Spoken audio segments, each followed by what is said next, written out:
আসসালামু আলাইকুম। দৈনিক সাতক্ষীরা দিগন্ত সংবাদে দেশ ও প্রবাসে থাকা সকল দর্শক শ্রোতাদের জানাই স্বাগত। সাথে আছি আমি সঞ্চিতা।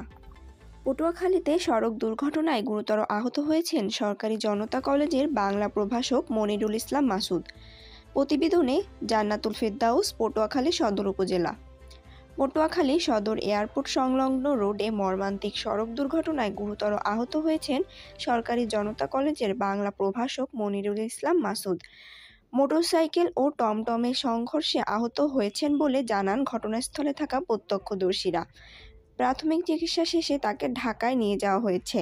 তার অবস্থা খুবই শোচনীয় এবং তার ডান পায়ের অবস্থা খুবই খারাপ। ডাক্তারের এমন মন্তব্যে তাকে ঢাকায় রেফার করা হয়েছে।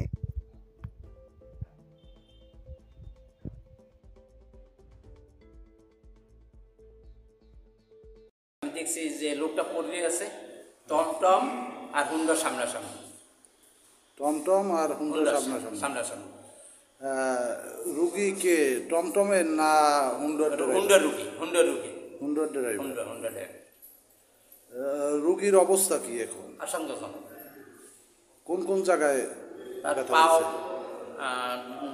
একটা ডাইন পাওয়া নাই বলতে চলে, টাইমটাও নাই বলতেই চলে। আর আর কোনো জায়গায় আঘাত আঘাত পাইছে কম, কিন্তু পায় বেশি। প্রায় বেশি, জি জি। তাই